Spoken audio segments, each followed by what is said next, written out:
Assalamualaikum warahmatullahi wabarakatuh. Oke, kembali lagi bersama saya Muhammad Rizky Arifin. Di sini saya dari Fakultas Hukum kelas 2B ya. Sebelum itu saya akan menjelaskan tentang hukum perdata dengan judul pembuktian ya. Teman-teman, apakah teman-teman tahu antara pembuktian di hukum pidana dan hukum perdata? Nah, di sini saya akan menjelaskan tentang pembuktian di hukum perdata. Oke. Pembuktian adalah proses untuk meyakinkan peristiwa yang menjadi dasar gugatan. Prinsip utama dalam pembuktian ialah barang siapa yang mendalilkan maka ia harus membuktikan. Pasal 1865 KUH Perdata artinya pihak yang mengajukan gugatan bertanggung jawab untuk membuktikan dalilnya. Oke.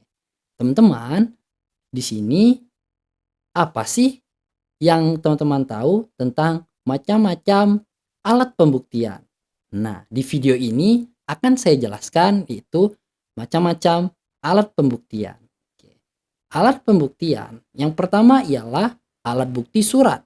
Nah, alat bukti surat diatur di dalam pasal 165 HIR dan pasal 1866 KUH Perdata.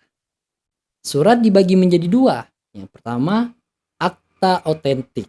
Nah, akta otentik adalah akta yang dibuat oleh pejabat yang berwenang. Contohnya, notaris. Memiliki kekuatan hukum mutlak. Misalnya, akta jual beli tanah. Kemudian, ada akta di bawah tangan. Dibuat pihak tanpa pejabat. Seperti apa? Seperti perjanjian utang. Kekuatannya harus dibuktikan keabasannya. Oke. Kemudian, apa sih alat bukti yang kedua?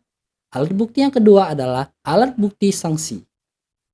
Alat bukti saksi dalam pasal 168 HIR menyatakan bahwa saksi harus memberi keterangan langsung tentang apa yang dialami, bukan informasi dari orang lain.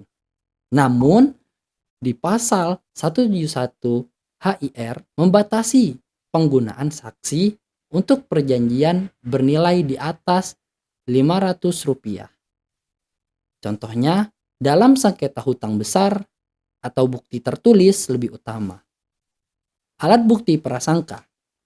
Kemudian ada yang namanya alat bukti prasangka. Ya, alat bukti prasangka adalah kesimpulan logis dari fakta yang terbukti. Contohnya, menerima uang dari B. B ini adalah tanda terbit dari hakim, bisa berprasangka hutang telah lunas. Namun, ini tergantung penilaian hakim. Kemudian, ada yang namanya alat bukti pengakuan. Alat bukti pengakuan ya dalam pasal 174 HIR bersifat mengikat. Kenapa? Jika terdakwa mengakui klaim di sidang, hakim wajib menjadikan dasar putusan.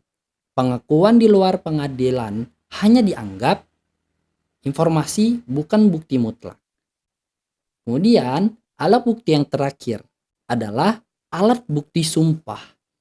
Nah, alat bukti sumpah ini ya, sumpah pemutus diajukan pihak lawan untuk mengakhiri sengketa. Kemudian ada yang namanya sumpah tambahan. Diperintahkan hakim jika bukti lain kurang kuat.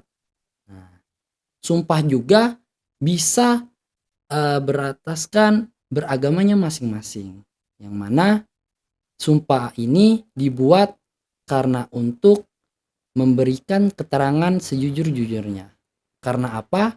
Karena jika sumpah dilanggar, maka dia akan berurusan dengan sang penciptanya. Yaitu begitulah. Ya. Sepertinya cukup sekian video dari saya ya. Waktu dan tempat saya sekian dari saya. Assalamualaikum warahmatullahi wabarakatuh. Aduh, ya aman. Aman ya?